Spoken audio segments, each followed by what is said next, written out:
Hello and welcome to Lemieux Reviews, where we bring you the stories you might not yet have heard of. I'm Ross Lemieux, and this is our fifth and final installment of We Live. What a great journey and story it has been. Heartbreak and tragedy have plagued our heroes, and now they have finally made it to the final goal. Will they be saved, or will the abyss claim them?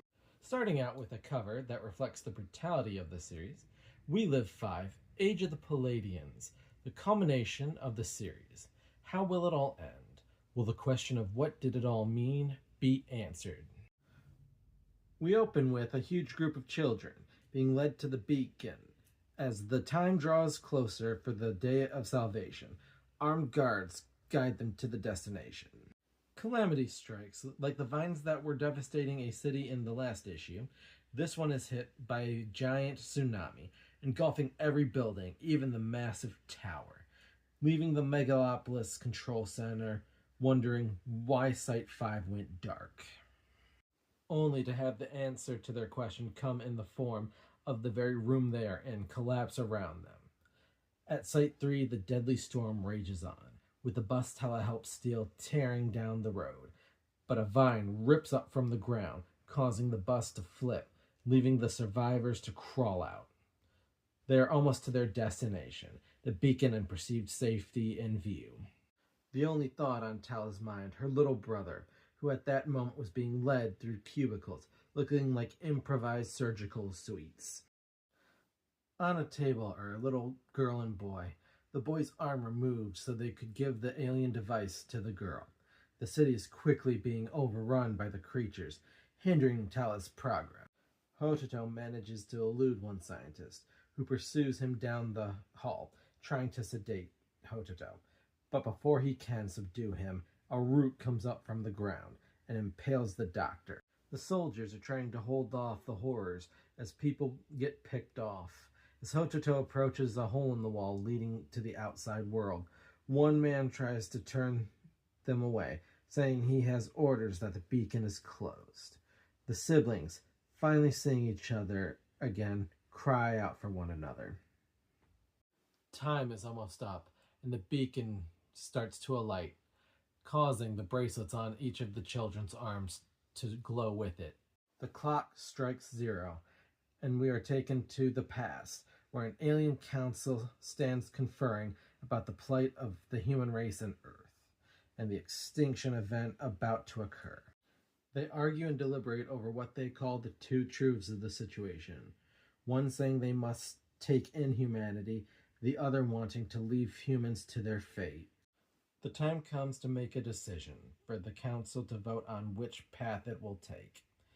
A third choice is given, a choice to send the Palladian bracelets. They choose the third, bracelets are sent to the Earth. We are brought back to the present, and the children with glowing bracelets are lifted, terrified, up into the sky. Far above the buildings they float, only for many of them to suddenly mutate and not survive the process. Hototo, though, is covered in a black goo. The beacon shoots a light out over the city, creating a dome that decimates all nearby creatures. The black goo, acting as a pod, transforms the 5 children into specific beings of power. Those beings then land into the crowd. Hototo, now transformed, lands in front of his sister kneeling and tells her not to be afraid. Tala can only see the little brother she once held in her arm. The Palladians launch into the sky. The 5 new powered beings do battle with the creatures, and the age of Palladians have begun. We are treated to one last time skip in the distant future, 3 years in the making, as we are treated to the scene of a rebuilt city being guarded by what looks like mechs, and a lone traveler walking up to its gate. A guard stops the lone traveler at the gate, questioning him on where he's come from and how lucky he is to be alive. When we find out Humbo has survived and is trying to find his friends after the train fight. And that, one and all, is the end to the original We Live series. The sorrows and triumphs, loss, and sacrifice.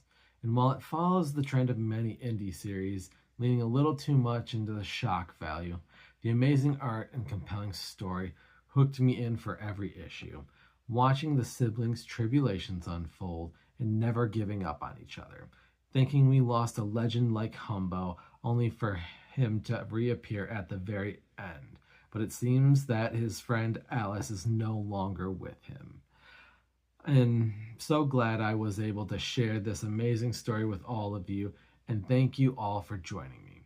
The story of Hototo, Tala, Alice, and Humbo is one of the first stories I bought in its entirety when I started collecting, and I'm just glad I got the chance to share it. Our next story will be Behold Behemoth, a Boom Studio comic made by this House Slaughter own Tate Bromble. I hope you all join us then. As always, please like, share, subscribe, and let me know what you think down in the comments. Till next time.